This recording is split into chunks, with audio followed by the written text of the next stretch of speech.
Ladies and gentlemen, welcome to Ole Walls!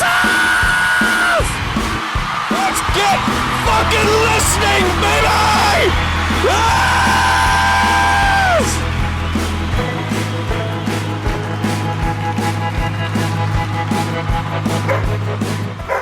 Hello, everybody, and welcome to Ole Walls' house. It's me. It's your man. It's your main man. It's Ole Walls, and I'm back with you, ladies and gentlemen. Episode number 82, coming your way.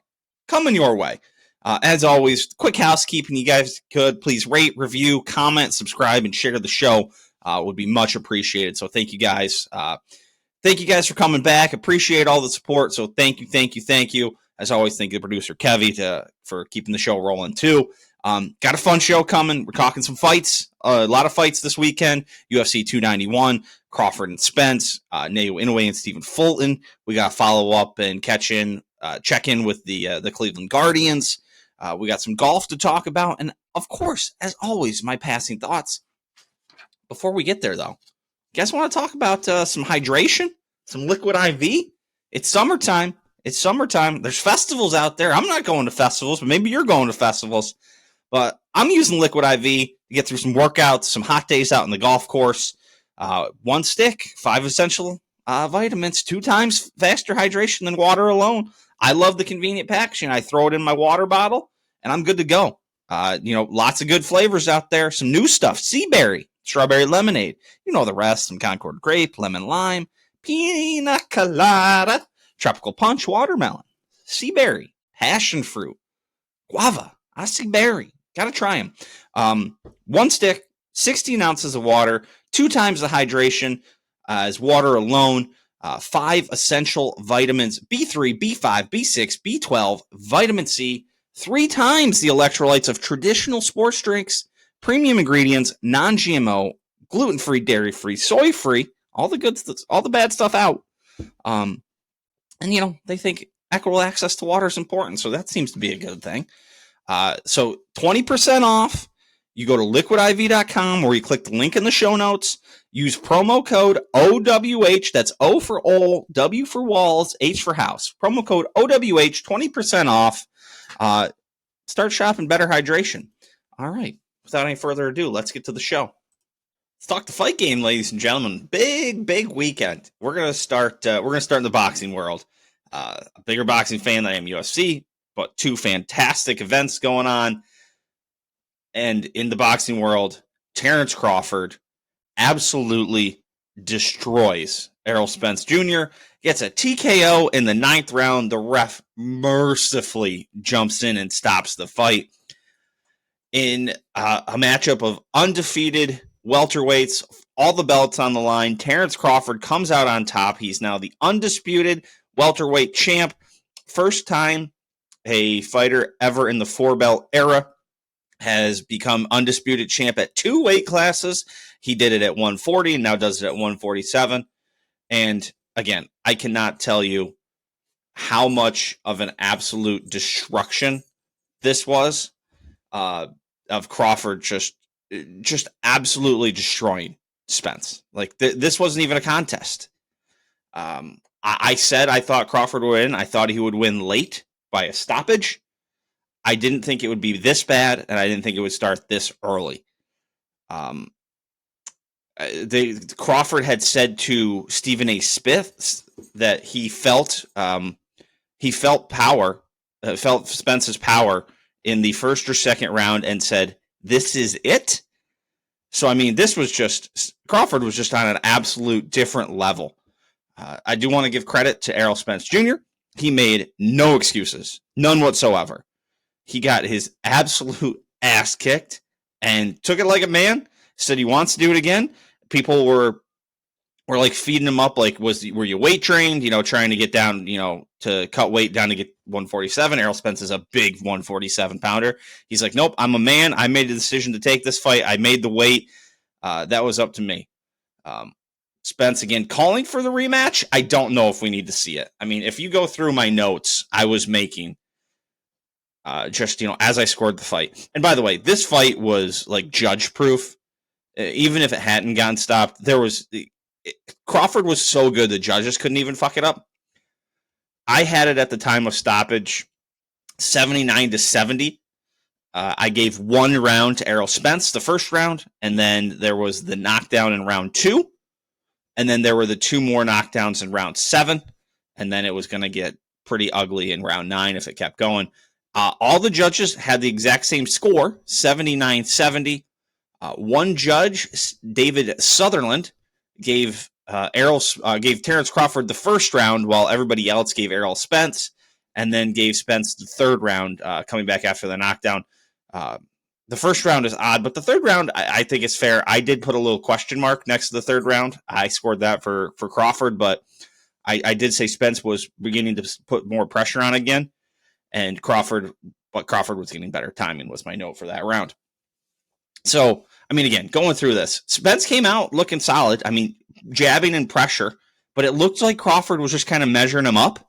And I had said to the roommate who actually stayed up and made it through the whole fight, I said, what happens when that jab doesn't land? Like, it's working really good right now. He's walking him down, he's popping the jab, and he's moving forward. But I said to her, I go, what happens if that jab stops? And she was like, what the fuck are you talking about?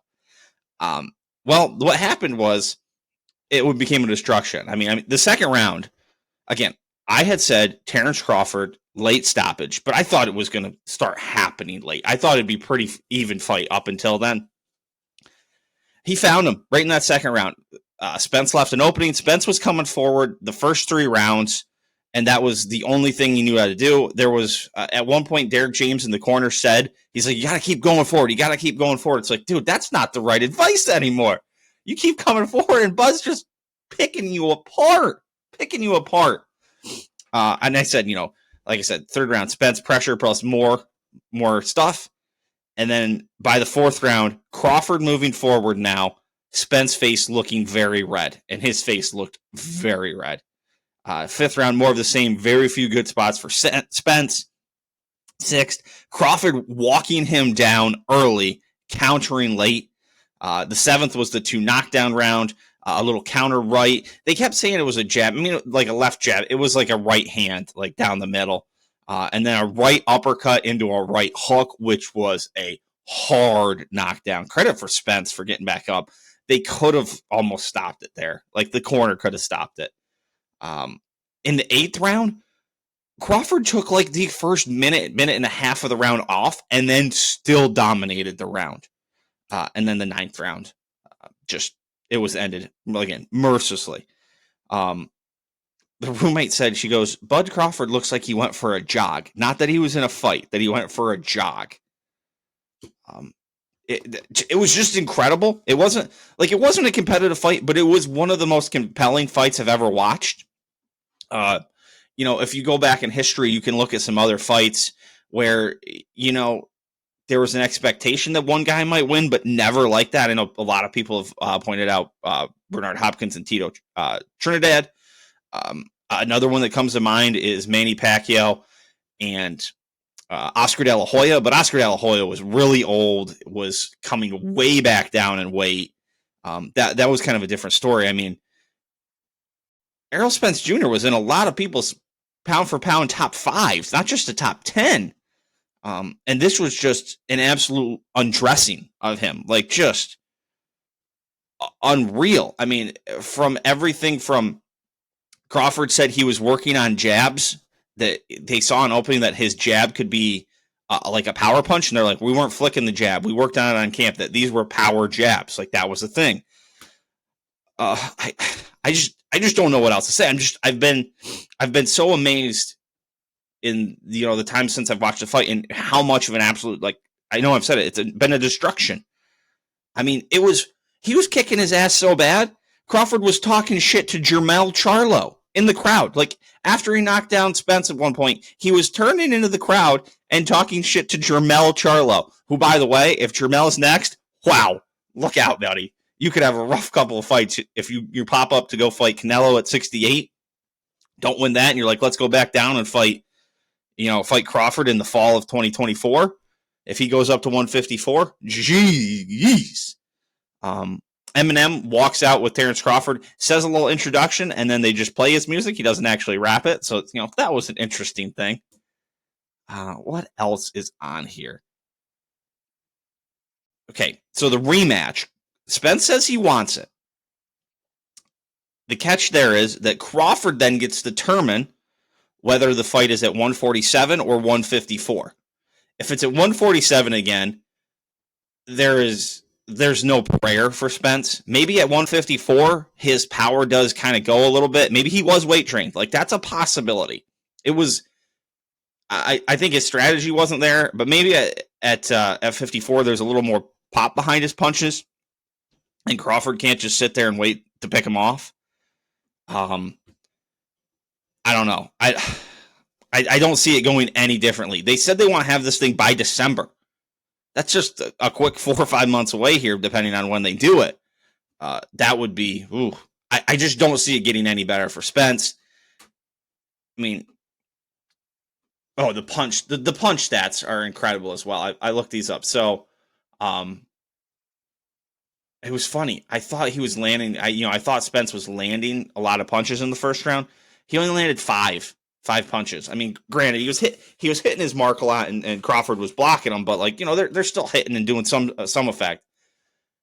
After that, Crawford only landed 2 punches. He only threw 18. Spence threw 47 in that first round. Crawford was just, as he typically does, just taking in information in the first round. Crawford landed more punches in the second. Spence came back and landed more punches in the third. After that, it was these are wild numbers. Crawford landed 26 in the fourth at 50%, 26 to 52. 34 in the fifth at almost the 60% rate. 25 in the sixth at a 51% rate. 26 in the seventh at a 53% rate. 22 in the eighth at a 63% rate. And 24 in the ninth at a 66% rate. He was absolutely on another level. Just incredible. Incredible. I mean, his power punches throughout the round, so punches that weren't jabs. Round 2, 5 of 9. 3, 7 of 14. 4, 20 of 34. 20 of 34. 14 of 25 and 5. 13 of 27 and 6. 19 of 27 and 7. 10 of 13 and 9 of 13 at 8 and 9. Like, this was an unreal performance. One of the best performances ever. There were a lot of people out there being like, oh, we knew this was going to happen. We knew. There are some people out there who said that Crawford would demolish Spence. There are a few. There are plenty of people, though, who, like me, were like, yeah, I think Crawford starts to win late and stops him and starts to look very good. But I don't think there were that many people who were like, from start to finish, this thing is an absolute one-sided beatdown. There aren't many people out there who said that. Elsewhere in boxing, Tuesday morning, what people thought was maybe the most lopsided big fight we'd seen in a while, when Naoya Inoue absolutely demolished Stephen Fulton and laid his claim to pound for pound number one. Inoue just power for days. He's now a champ in the fourth weight class, looking to go undisputed in his second weight class in his next fight. But he just absolutely massacred Stephen Fulton.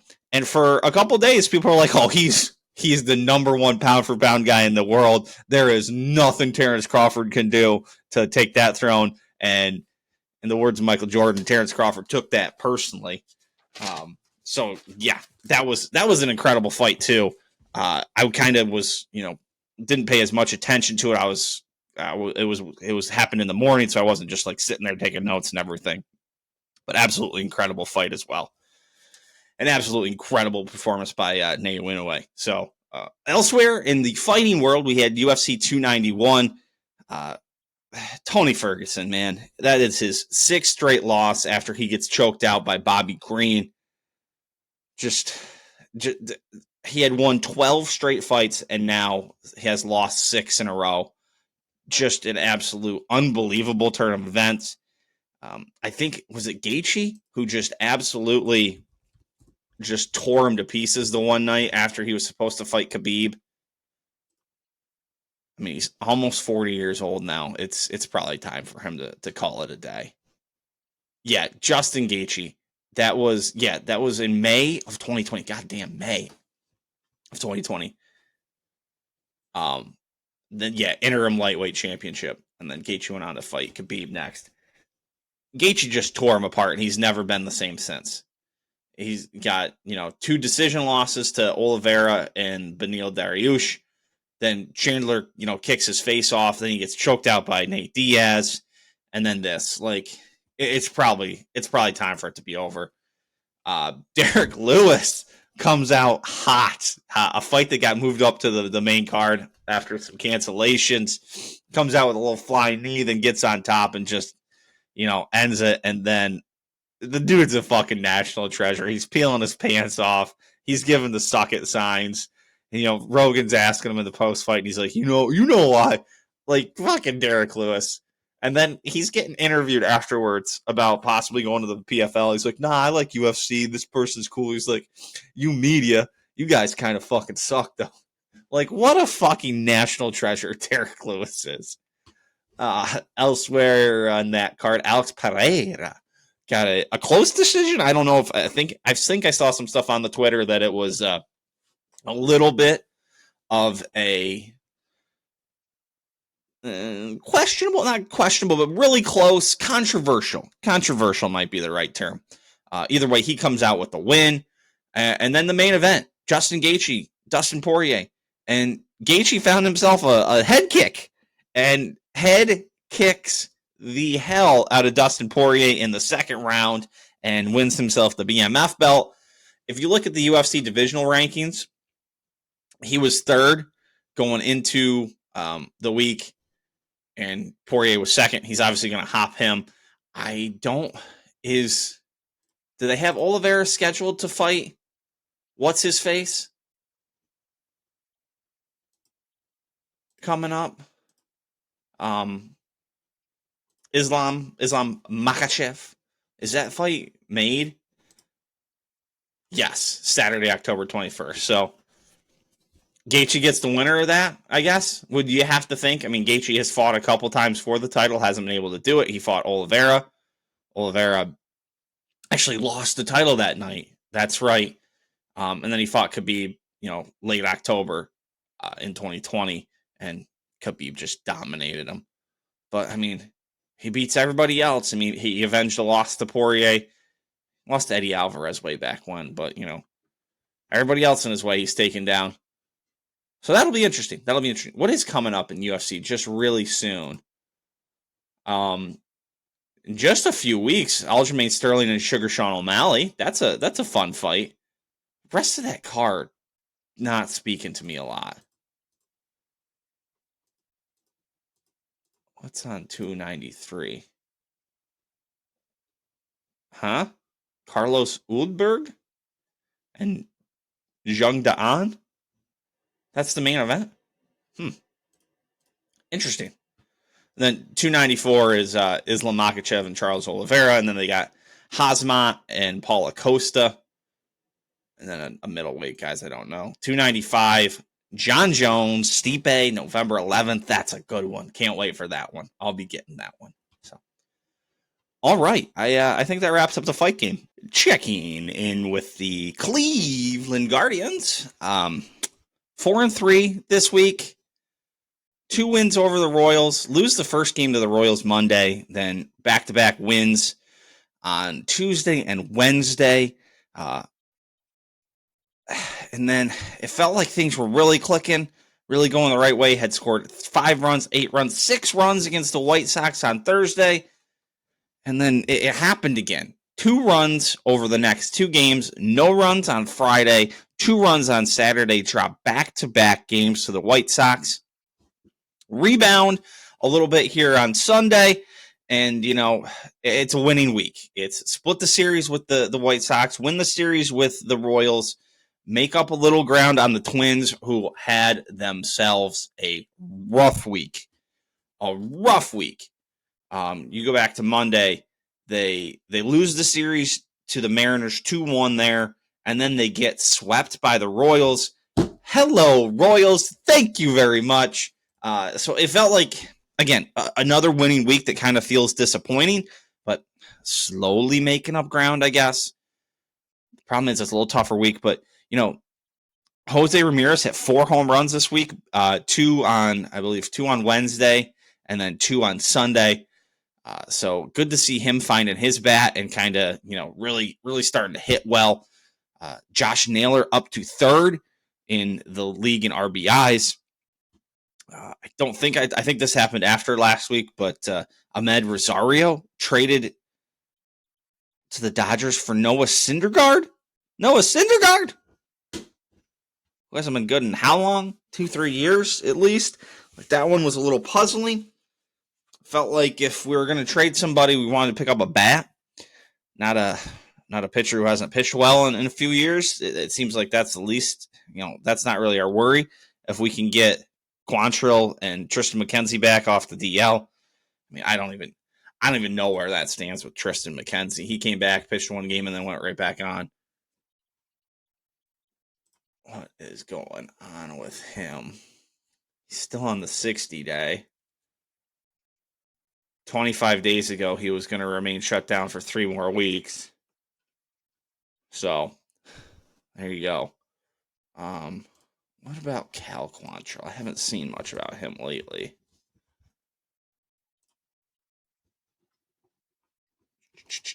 Let's take a quick peek here.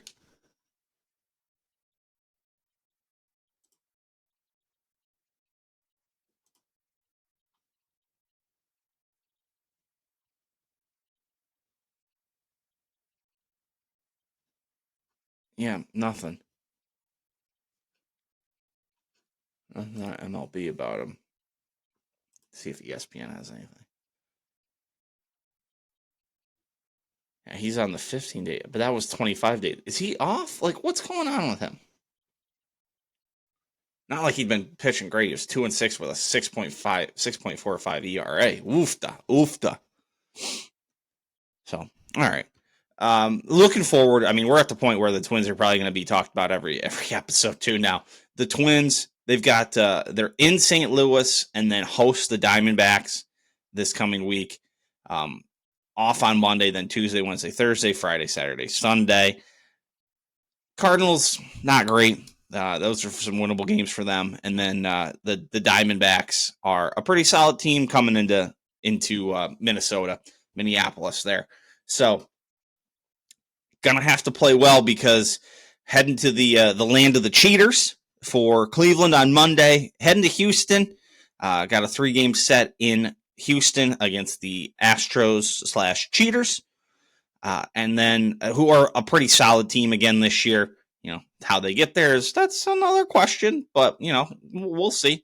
And then host a series against the White Sox. Haven't had a ton of success against the White Sox, despite the White Sox, not being very good. Let's see. I think the White Sox may have the upper hand. The White Sox won. I think that. Did I get back to the start of the season? Yeah, the White Sox won their first series. Cleveland won the next series with them, I believe. Where am I? How far back do I need to go? All right, here we go. Yeah, White Sox won the first series back in May.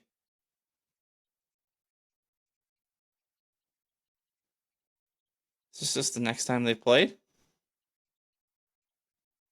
Oh yeah, they've only played twice. Have they only played twice? Am I missing something here? I feel like I'm missing something. No, there was one other time. They played a little earlier in May. And the White Sox won that series. So the White Sox have won 6 of 10 from Cleveland. So it hasn't been the best. So maybe they can flip it around at home at the end of next week. So what else? Oh, Shohei Ohtani had one of the most remarkable days of anybody in baseball, maybe ever. Doubleheader, pitches a 1-game complete game shutout, and comes back in the second part of the doubleheader and hits at his time a league-leading, MLB-leading 37th home run. He's up to 39th. home run this year, leading both leagues, AL and NL. I can't remember if it's on my notes. I don't know if I said Josh Naylor's up to third in the AL and RBIs. Trade deadline is coming up Tuesday, probably the day this pod will release, Tuesday at 6 p.m. Looking around, you got some league leaders and things of that nature and hunts here. Baltimore Orioles now, again, a game and a half up on the Rays, who are, still kind of sliding 4-6 in their last 10. Blue Jays are a few back at 5.5 back. And then again, the Yankees dead last in that division, 9 games back, 55-40. They would be leading the AL Central. In the Central, our Guardians just half a game back of the Twins, 6 games back of the wild card. So either get hot or make sure you win the division. Rangers and Astros in a tight one out there, with the Angels kind of lurking at 5 back, and then 4 back of the wild card themselves. So that's a big one. Right now your wild card is the Rays, the Astros, and the Blue Jays. So in the AL, the Braves just on a see ya, just running 11.5 and 12 games up on the Marlins and Mets, who are both a few games over 500. Reds and Brewers in a dogfight, but look out, the Cubs have been playing some good ball lately and are sneaking up. They've won 8 of their last 10. Look out for the Cubbies. And then out west, it's a tight one. Dodgers, Giants, and Diamondbacks separated by just 4 games. Wild card in the NL. Your leaders obviously are in, and then the Giants, Marlins, and Brewers are in, with the Phillies a half game back, the Diamondbacks a game back, the Cubs 3.5 back, the Padres 5. So that's what it's looking like there.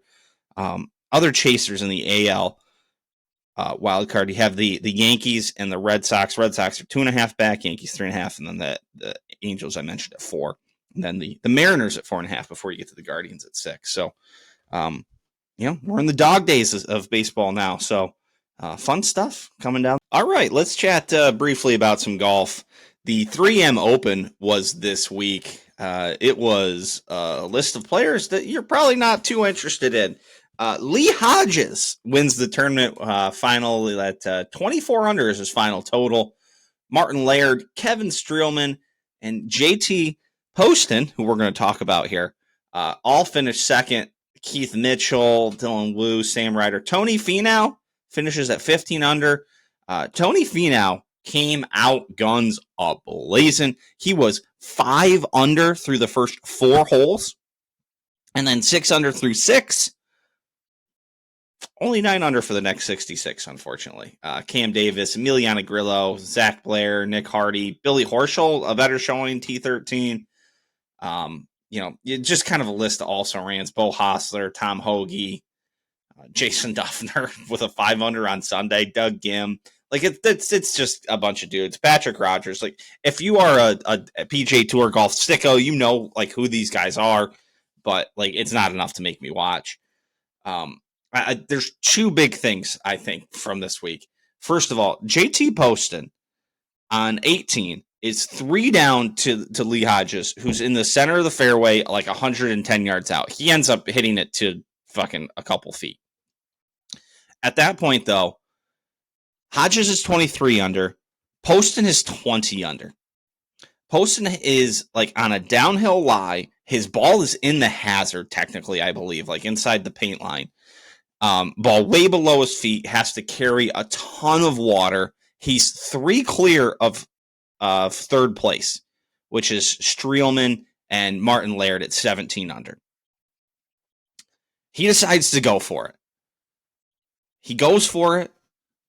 He hits it off the rocks up by the green. It bounces back, actually lands on a big 3M sign out in the water and comes in the water. Because of how far, the ball just went straight across the water. So he has to drop a mile back. Gets it up there, then lays it up, then knocks it just short of the green, and then 3-whams it from there for a triple bogey to shoot a 17 under on the weekend. Falls from a solo second back to a tie for second. a three-way tie for second. The solo second would have paid him $850,000. The three-way tie for second pays him $590,000. On that one single hole, he lost $260,000. Oh, oof, duh. That said, I got mad appreciation for him because Kyle Porter tweeted this. He said, JT Poston needed to make a 7 on the last to wrap up solo second and win $850K. He made an 8 to fall into T2 and win $590 at $260,000 hole. JT Poston, quote tweeted and said, not out here to finish second, trying to win, would make that decision 10 times out of 10 under 10 circumstances. 10 times out of 10 under circumstances. I appreciate the hell out of that. The dude was going for it. He's like, fuck it. I'm going to go try and make eagle and just hope Lee Hodges fucks up his wedge and makes bogey. I appreciate the hell out of that. Like, I love the sentiment.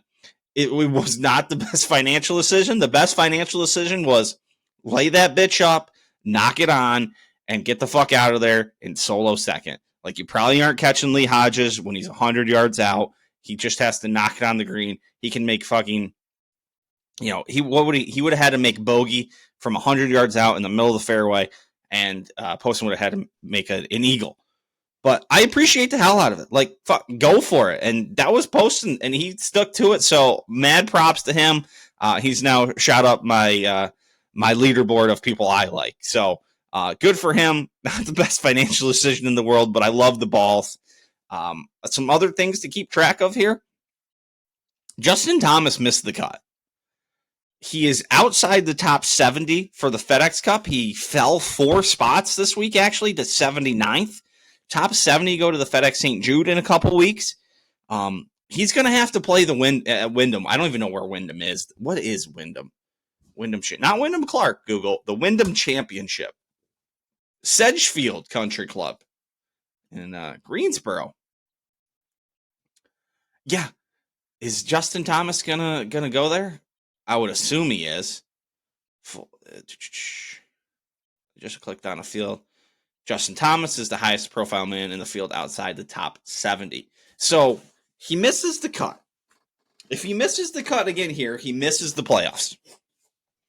I think if he misses the cut here or does not make the playoffs, for sure if he misses the cut, we're in a spot where, maybe he's not making the Ryder Cup team. I had kind of been a guy who'd been like, you know what? He's going to make it regardless. He goes missed cut again here. Ooh, man, that's tough. And then he's just not playing. I don't know how you do it. When are the Ryder Cup teams picked?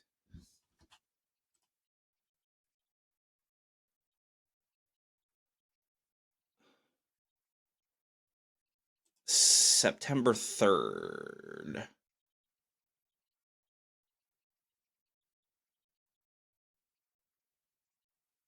September 3rd? Okay. All right. So about a month and a half, a little over a month. Just a smidge over a month. That's fucking crazy. It's August. It's August by the time you people are listening to this. So yeah, if he misses the cut again, I think he's probably out. Scotty Scheffler is automatically officially in. He was always going to be in. He has 12,000 more points than second place in Wyndham Clark. So Scheffler, Wyndham Clark, Brian Harman, Brooks Koepka, Xander, and Patrick Cantlay. Those guys are all locks. Then you got 7 and 8, Max Homa and Cameron Young, and then Jordan Spieth at 9. I think those guys are all in too. Homa, Young, Spieth. And now it's getting interesting. So now you got your next 3 on the list. Let's just go next 5 because this is kind of what we're talking about here. We got Keegan Bradley, Colin Morikawa, Ricky Fowler, Sam Burns, Justin Thomas. The top 26 in the standings remained unchanged this week, by the way. So Keegan has, not been playing great. Morikawa. I think Ricky Fowler is probably in, so that gets us to 10. So now you're talking like Keegan, Morikawa, Sam Burns, Justin Thomas. Tony Finau's down at 19th. Maybe he gets a little hot. Harris English. Then you got guys like Denny McCarthy, Kirk Kitayama, Chris Kirk, and then Sahith Theegala is down at 21. So, again, I think if Justin Thomas doesn't figure it out, you're looking at Morikawa and then, if someone gets hot, this Burns or Keegan or like a Kitayama or a Harris English or a Tony Finau get hot coming down the stretch. So very interesting. A couple other things golf related. The PGA Tour is opposing the golf ball rollback of the US that the USGA has put out there. So the PGA Tour will not be on board. They have said they do not think it's in the game's best interest. And Barstool hosted the coverage for the Korn Ferry Tour event this week. And, we've been quite critical of the Barstool guys' playing abilities, but you got to give it to Dan Rappaport. Shot like 78 in like the Monday qualifier for the Korn Ferry Tour event. That is good playing for like just some schlub. Like, I know he's not a schlub. He's obviously a pretty solid player to shoot 78 in a Monday qualifier for the Korn Ferry Tour, but props to him for that. So, all right, we'll golf next week we'll be on the Justin Thomas watch, and then it's on to the playoffs and more Ryder Cup prediction and team watching and all that shit. So, yeah, back next week for that too. Time for some passing thoughts. Some quick NFL notes. Not enough for a whole section on it here, but just a couple of things. Saquon Barkley signs a new 1-year deal. Where did my picture go with the details? I lost it. Saquon, $11 million for 1 year. Up to $11 million. It's like $900,000 in incentives.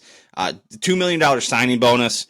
That was a new thing. So he's got gives himself a chance to kind of get something for long term. But 1 year, $11 million, $2 million in the signing bonus. Like $950,000 in incentives going forward. Justin Herbert signed an extension 5 years, $262 million added on to the end of his 2-year deal. And Jonathan Taylor has requested a trade from Indianapolis, and Jim Irsay says, no, thank you. Not interested. You're just going to stay here. Wow. Jim Irsay. What a guy. Just a fucking nutbag. Sinead O'Connor died. I think she was kind of crazy, but she had an incredible song. Nothing Compares to You. Just turn that up. That song's a fucking banger. So rest in peace to Sinead O'Connor, the woman behind one of the absolute bangers of the world. Let's talk about some dorks. First of all, so my gym that I go to, it's a key fob to get in. And I go the one day and I forget my key fob. And I got out and I go up to the door and I'm like, shit, I don't have it. I go back to my car, see if it like left it there. I thought it was in my pocket. So I was like, did I leave it at the house? What's going on? Hop back to the door. Some kid is coming out. I'm like, oh shit, can you hold the door? I forgot my key fob. He goes, can't do that. Not supposed to. And closes it. Not just doesn't hold it, closes it. I'm like, dude, can you just like swipe me back in, man? I just forgot my key. I'm like, I've seen you in here. Like, I know we're in here together. He's like, no, not supposed to do that, man. You can knock on the door. There's some people in there. What a fucking dork. What a dick. And it's some dude who I've seen in there like a bunch. Like, it's not like I've never seen the kid. Like, if he had paid any attention at all, who's ever in there, like, he's seen me. But no, fucking not supposed to. Fuck off, loser. And more on the dork front. So I don't even know. I have ESPN on the other day. I think I had it on my second TV, and it was on. I don't know if the fights were on or or what. And then it just switched to Sports Center, and all of a sudden I look up and Ultimate Frisbee highlights are part of the top 10 plays of the day. Like, I know it's summer and all we got is like baseball, but like, god damn, like Ultimate Frisbee, we're really going down the well there. Like, we're at the bottom if we're going Ultimate Frisbee highlights. Yeesh. Just want to remind you guys, Kid Rock still fucks. Was listening to a bunch of Kid Rock on a long road trip. The live album he has from like 2006 or something. What is it? Twisted Trucker or Live Trucker? What is it? Live Trucker. because, it's Kid Rock and the Twisted Brown Trucker Band. Live Trucker. What a hell of a live album. Jackson, Mississippi. What a great song to go with, his classics. Ball with the Ball, Cowboy, America Badass, Motherfucker Quite Like Me. Like, go check out some Kid Rock and tell me you don't have a good time listening to Kid Rock. The musical stylings of one Bob Ritchie, Kid Rock. Let's talk about some dumb shit here for a second. So Northwestern, they had the hazing scandal. Pat Fitzgerald gets fired. They keep the entire rest of the staff, which makes no sense. But, it is what it is. That's what happened. And so, whatever, I guess. This came out, I think, last week on Monday. That I saw it on Roku News, which is a good app. I like Roku News. Get the Roku News app. No ad there. Just I like it. It says, on Monday, a former athlete on the women's volleyball team filed a lawsuit claiming she suffered a physical injury during a hazing ritual. Okay? Hazing comes out in one sport. It's going to, empower some people to tell their story, if you will. Per the lawsuit, the athlete was forced to run suicides, a workout that involves running between lines in the gym as, quote, punishment for allegedly violating COVID guidelines. She says coaches watched as she did it and that she sustained an injury from the workout.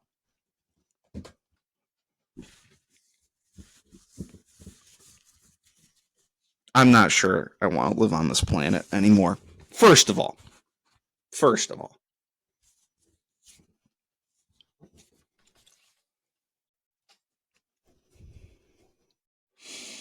suicides are hazing now? Well, fuck, I got hazed a lot. There's a lot of coaches, and the Towanda School District owes me a lot of fucking money then, because I ran a lot of fucking suicides in my life. What the fuck are we talking about? And as much as I, think the COVID guidelines and all that shit was absolute bullshit, and I probably would have broken myself if I was in college or high school, playing a sport. They're like, these are the guidelines. I'm like, fuck that, I'm not doing that. Still, if you get caught, you could be jeopardizing the fact that, you might get to the point where, your team can't play. So maybe I wouldn't have been as bad as I think I would have, because I'd be like, hey, I want our team to keep playing. I probably would have, because I think they're bullshit. But, then you got to accept, the consequences that, comes with that. If you put the team in a bad spot, you're going to get punished. It's not fucking hazing. It's just a punishment. And yeah, the coaches watched. No shit, they watched. They wanted to make sure your bitch ass was doing them. Holy shit. Can't tell you how many suicides I ran in my life. Bad performance, weren't paying attention, weren't doing what we were supposed to. Fucking hate. Suicides are hazing. The coaches watched. Yeah, that's what coaches do at practice, which was probably where you were running the fucking suicides. Fucking loser. Loser! You know, this is a bunch of losers? All the people in our fucking government. Mitch McConnell, he's trying to compete with Joe Biden now for oldest idiot available. The Republican senator from Kentucky, he was just out giving a speech about some fucking, I don't know, what was it? Was it a, did they just come up with a budget or something he was coming to give a speech for? And he's talking, and he's at the little propped up fucking thing. What do they call those? It's not a desk. It's not a stage. It's not a stand. Whatever it is. And he just stops talking for 20 seconds. Cocaine Mitch just froze up. His aides had to take him away. He came back, oh, it's fine. Just lost my train of thought. What? Just lost your train of thought and just stood there for 20 seconds? Maybe we don't need fucking 85-year-olds running the government. Mitch McConnell, Nancy Pelosi, the Feinstein lady. Why do we need these people who are older than dirt? Biden, Trump. Oofta. Big oofta for our government. But then we get this fucking idiot. I don't even know where he's from. Greg Cesar. He tweeted on 7/26 at 3:07 p.m. Yesterday was from Texas, by the sounds of this. Yesterday was incredible. I was honored to be joined at my first strike by workers in Texas and across the nation, and by lots of colleagues pushing for federal heat safety protections. 9 hours without water or food, but I'm more energized than ever to get this done. At one point, he had a heart monitor clipped to him, like someone holding a wet towel across his back and like checking his heart rate and his pulse rate. It was fucking 9 hours. You skipped a meal. You missed lunch. You had breakfast at 8 a.m. and then you had fucking dinner at 5. Yeah, a little long to go without water when it's hot. But, like, come on. Really? You went on a thirst and hunger strike for fucking 9 hours? Yeah, there's the joke. Oh, I went to sleep. Yeah, that's kind of dumb.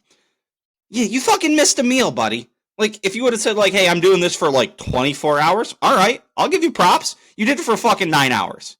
You did it just long enough to be like, look what I did. I did a work day. Fuck off, Greg Cesar. Fucking loser. Go to fucking Neverland with Mitch McConnell and fucking Nancy Pelosi and Richard Blumenthal and Dianne Feinstein. Dorks. Losers. You know what isn't for losers? Smash Burger Tacos. I'd seen it on, the Reels. I think it'd been big on TikTok. Sorry, I got itch here. So I decided to try them out. They're fantastic. Absolutely fantastic. You just go smash burger style. Get your, whatever cheese you like. I like the bullshit Kraft singles when you do this kind of stuff. Some little diced onions, your burger sauce, a little shredded lettuce. It's like a Big Mac burger.